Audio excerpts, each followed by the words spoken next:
Hello, wonderful people. Welcome to the Believe Show. We're thrilled you're here. Today's guest is Annmarie Brogan. Hello, Annmarie. Hello, Senia. Great to see you. I'm going to tell people a few things about you, and then we'll launch into silly questions and then the Believe, okay? Yes. Okay, so here we go. A few things about Annmarie. You may remember this from the last time that Annmarie was on, but she's written an incredible book. I've read it. I've used it. I wasn't sure whether I would show this, but I actually will. I used to have things behind me. Now I only have Bedcello, and this is in large part to Annmarie, due to Annmarie. So thank you. She's written a great book. I highly suggest you all go out and get it. Annmarie is a coach. She's a resilience coach. She's also a professional organizer. I think those kind of people are magic. They're incredible. She's the co-owner of Organize Me in New York, and she's the co-author of this great book, Beyond Tidy, Declutter Your Mind and Discover the Magic of Organized Living. Hello, Annmarie. Hello. Thank you so much for having me back on. I'm excited. I'm thrilled to have you back on. Can you tell us just a little bit about the book before we launch into the silly questions? Absolutely. Beyond Tidy is a fusion of our top 8 organizing principles. They're very basic, with the science of positive psychology. And it helps people understand 8 basic principles for becoming organized that they can master individually, but they could also weave them together to create really beautiful organizing systems that support their goals and the way they want to show up in the world. And we merge positive psychology in there, a lot of the science in a very easily digestible way. Where can people get your book? Amazon, of course. That's what I showed. Absolutely. Amazon, Barnes & Noble, online. It's sold out of Target, actually, and it's sold out of Powell's, which is great. So I'm hoping that there's... I'm such a fan when authors sell out their books. I really am. I just think that's so beautiful and so awesome. And so Target, Powell's, you're listening to us, go and get more. You have sold out. That's awesome. Thank you so much. It's been an amazing journey. We are really grateful. Okay, so silly questions. Here are 3 silly questions at the beginning of the program. Okay. When you were a kid, what did you want to be when you grew up? I wanted to be a ballerina, actually. However, here's the irony. I was too afraid to take dance lessons, and it used to drive my mother crazy. But I would always imagine myself as a prima ballerina. Did you wear tutus around the house? Because a lot of kids do. You know, I wore tights around the house a lot, and I danced around the house. So it's the silly answer, and it's a very true answer. That's awesome. What is one of your favorite foods? Well, now that I suffer a little bit from reflux, so I have an appreciation for a lot of different things that I should not be eating. So I love all things Mexican. I love onions and garlic and all that kind of stuff. And I love vinegar and acids, and I can't have any of it right now. That's so sad, but so clear. Those are all delicious tastes. They're all my favorites. Okay, and the third of our silly questions. High school can be a challenging time. What was a good part of high school for you? Well, I met actually some of my most treasured friends. One of them who is, like more than one, actually, like 2 or 3 of them that are still very much like my sisters. And also high school was where I discovered that I could sing. And that has been such a big part of my world. And so that was a very big time in my life. What kind of singing do you do? I had dreams of being on Broadway. So I studied with somebody who had actually trained me all on Broadway music. And she had done a show with Judy Garland. So every song I learned how to sing was like Judy Garland, but very much into theater, that types. But I've sung with the band also. My theater tastes are very broad. So funny. Oh, let's launch into Believe. So with Believe, Annmarie, what is it that you believe that others in your field may not agree with you about? So this is an offshoot, something that came up the last time we spoke. A lot of times organizers describe clutter as a series of deferred decisions, which I will say up front that Marie and I, my partner and I, fully agree with. Deferred decisions 100% will lead to clutter. There's one particular organizer who puts it really beautifully. He actually paints this beautiful picture. He said, clutter is nothing more than deferred decisions, decisions that you didn't make then that are now piled up on top of each other. And that's like a beautiful visual when you think about it, when you think of all the stuff you're looking at in front of you in a big pile of clutter and thinking of them as decisions. So we agree with that, but we do not agree with the nothing more part. That's the part of it. It's not just deferred decisions. We believe, Marie and I believe, that there is an entire category of clutter that people are very intentionally deciding to keep. Uh-huh. And sometimes it doesn't even look messy. Sometimes it doesn't look like clutter. It looks very neat and tidy. It has a very designated place in the home, a little place of honor in their space. But we call it clutter, despite how it looks, because it takes away space from the stuff that you really do need and want. Yeah. And then we tell ourselves this story, oh, I don't have enough space for my things. And so the rest of the house looks really cluttered, but it's really not because of that stuff. That's the stuff you need. It just looks cluttered. The real clutter is what's nice and neat and tidy in some cases in your home. So I can imagine my pile of magazines that I think I'm going to read. I actually, you'll be really proud. I threw them out 2 weeks ago. It was pretty big. But I can imagine that. What are other examples of what you're calling intentional clutter that we think is organized, that we think we know, but actually is not so great for us to have? It has to do, like, this is an entire category that we kind of coined the term clutter by reason.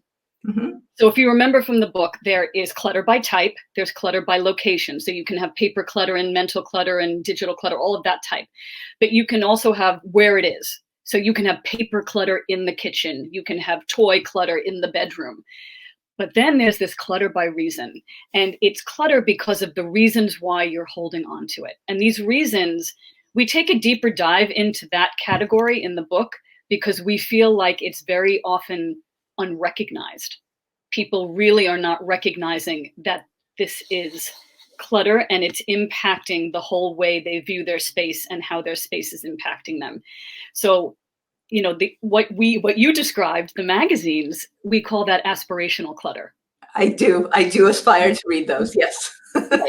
So how many people aspire to maybe take up knitting or crocheting, but instead of maybe buying a book on it or taking it out of the library, they buy 5 books and they buy 20 skeins of yarn and they buy every size needle. They're ready to dive in. And then either life gets in the way or they try it for a little bit and they go, oh, I really don't like crocheting. Annmarie, I'm having this reaction of both, like a seesaw of guilt and motivation, because I can imagine even clutter of board games. There are board games that I wish we would play, that I think it might be fun to try, but we've tried it and we've hit dead ends. So maybe you're giving me more ideas. Yeah, so that's aspirational clutter. The other types are, but I paid good money for it clutter. Mm-hmm. That's what we call it. But there's nothing wrong with it. Mm-hmm. And those two kind of work hand in hand. And these are the things that you don't use, you don't like anymore, or they don't fit. You're absolutely not using them, but you hold on to them because there's technically nothing wrong with them. And if you were to acknowledge that you needed to get rid of it, it's kind of, you know, you feel bad. It's like acknowledging a bad purchase or feeling like, you know, you invested in this, you should be using it or wearing it. So we hold on to it, and that's kind of in there. There's just in case clutter. I don't really need this, but what if I do need this? Uh-huh. What if the situation arises and I do need this? I'm going to keep this. Uh-huh. And we always say, all right, well, what if in like 3 years you need this? What would happen? You'd go out and you'd get it or you'd borrow it. So is it worth the space it's taking up now for, like, say, the next 3 years until maybe you might need it? And the chances are you probably won't. So how many of those items do we have, you know, for later clutter?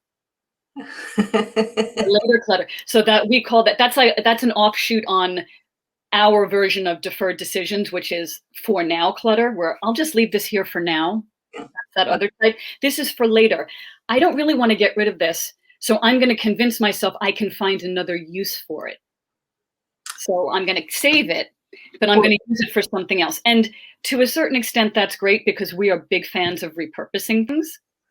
So we're very big fans of that. So we don't want people to get the wrong impression. We want you to repurpose. But when you're using that as an excuse to not let go of something, and you have accumulated so much of it that it's overtaking your space, that's when we'll say, okay, well, let's have a conversation and readdress some of this. Let me tell you what some of the people who are with us today are saying. So many books that I'm going to read soon. And then Mandy is sharing in terms of this for later clutter. She's saying that's what our garage was full of until last weekend. Now she can actually park in it. Wow. I celebrate that. That's fantastic. Okay, so we've got a bunch of different clutters. Basically, it sounds like we're making a decision in our head that we're going to do something with it, whether aspirational or paid good money or just in case or later. Yes, it's a very intentional reason. That's why we can't say it's a deferred decision, because sometimes it's a very intentional decision. And again, absolutely none of these things is clutter.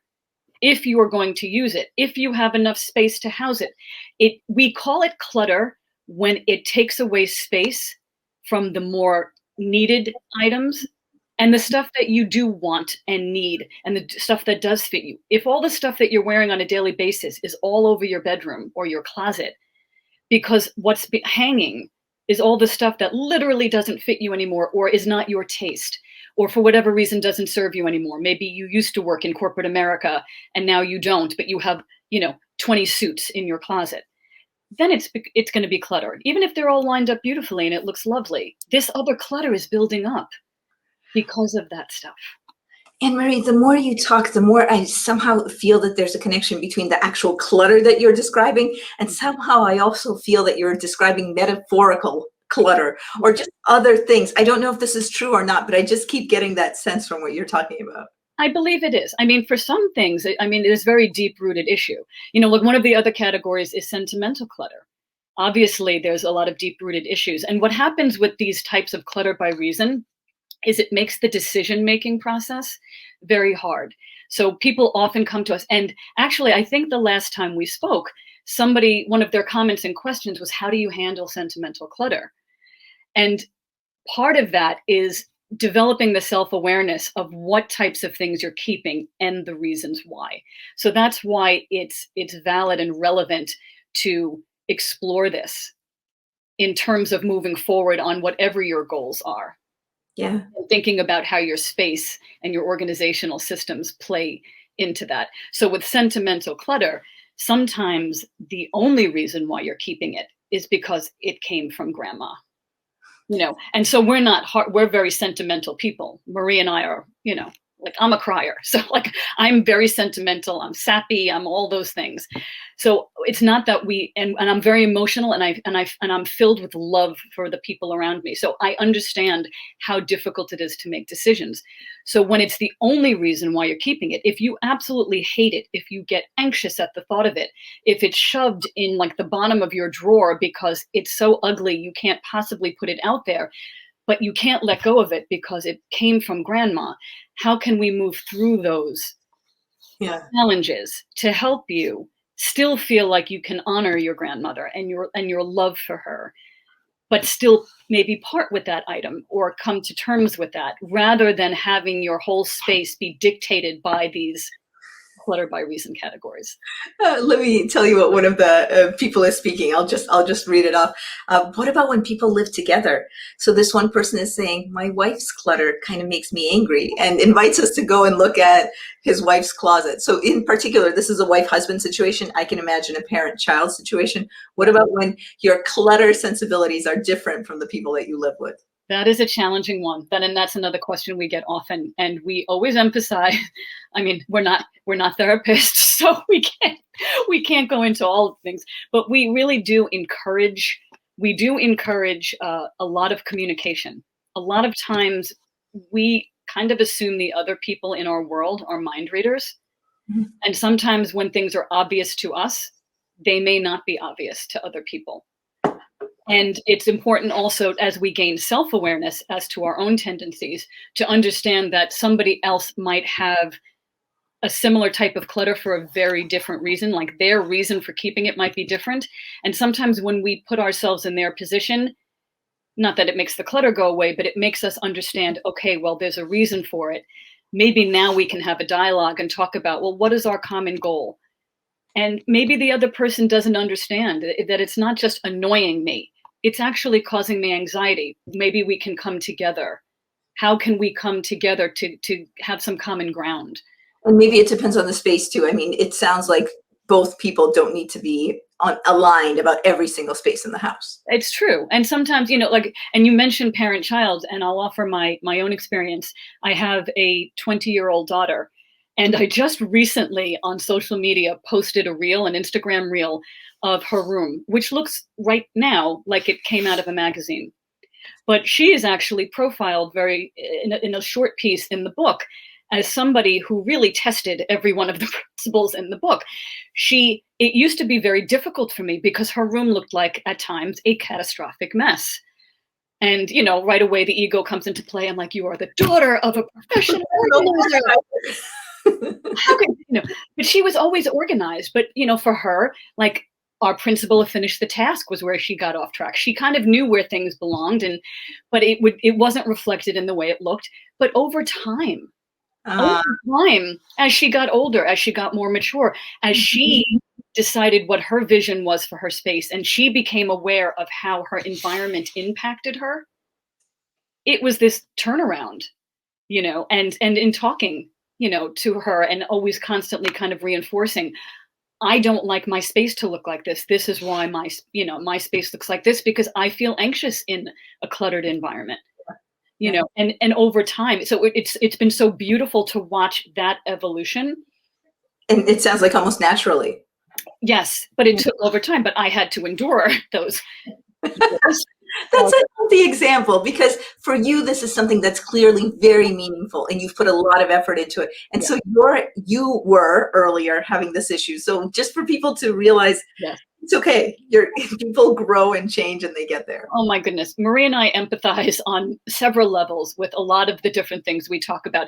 And that's why we actually pepper in a lot of personal stories, not just from our clients, but also from our own experiences. Because, we want to normalize that for people. Just because we're organizers doesn't make it easy. It just, we have more tools in our toolbox, but we still have to do the work. We still have to keep the communications high. And Annmarie, I feel like this time has gone by so quickly. I have 3 questions for you that we usually end with. And in preparation for the first of these, I'll just summarize that we're talking about unreasonable reasons behind clutter, and that you presented this new for me belief. I've read it in your book as well, but this intentional clutter, and that we actually do cluttering by reason. You gave us a lot of examples of some of the reasons why we clutter. You talked about sentimental clutter as well, in addition to some of these that I'm putting up, aspirational, just in case, paid good money for this clutter. So in conclusion, if people clutter and they don't even realize they clutter, what should they do?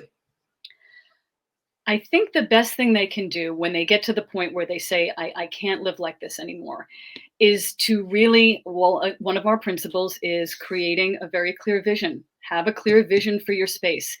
And I think that's a step that is often overlooked. I think it's overlooked in basic goal setting. We talk about this as the antidote to, kind of when goal setting by the middle of January, everybody's goals, which are really more resolutions, all of a sudden don't pan out.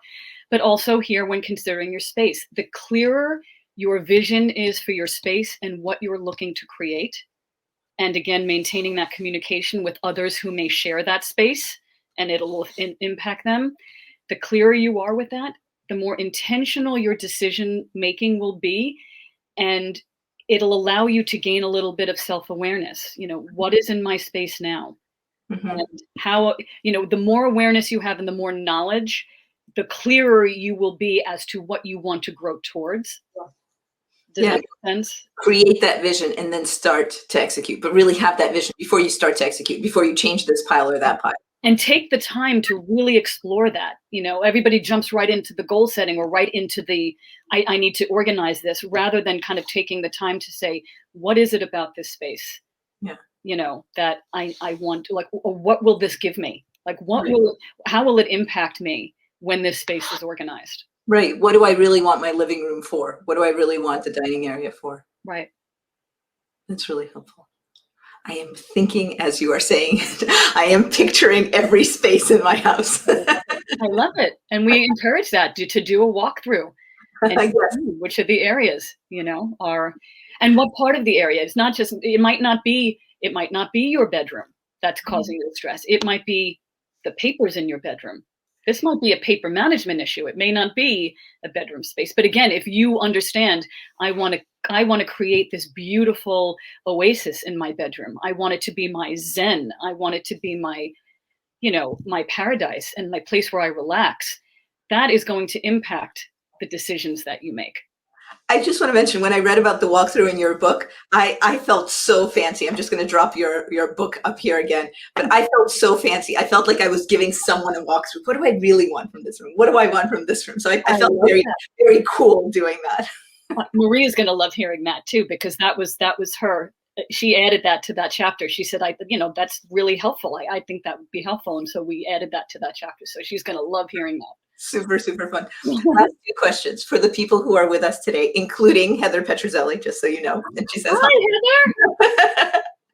For the people who are with us today, what is a thought that you would like to leave everyone with? I would love to leave people with the idea that they should create a vision for their space that really supports the way they want to live. And if they take the time to look at what they are housing right now and to think about the reasons why they might be holding on to these things, that will really go a long way towards making the process of letting go into more of a reframe of, what do I get to keep and what do I get to build? Mm-hmm. Again, we always talk about, what am I building and creating? Mm-hmm. And to understand that you're worth your own effort and you're worth the vision. And taking that time to create that vision is such an important and beautiful, worthy first step in moving forward on your organizing journey. Thank you. Thank you. And our final question, if you could snap your fingers and almost everyone were to take some action, what would you want it to be? To take some action in general, organizing action? Anything you want. It can be an organizing action, it can be a life action, it can be a work action, whatever you would like. I think at this moment in time, this question is resonating with me. I would want people to pause. I would want them to pause and reflect, because we're always going. And we just plow ahead and we try to check things off our list. When I pause and reflect and just think about where I want to be and where I want to go, I think it's just so beautiful. And I think it has such value. And I want that for people. I want people to feel that they can just take a breath and be in the present moment. That's resonating a lot for me. So that's what comes up for me right now. Annmarie, thank you so very much. It's been awesome having you here. Thank you so much. Thank you for having me back again. I always love talking to you. Same here. Thanks so much. Everybody, see you tomorrow. Bye, everyone.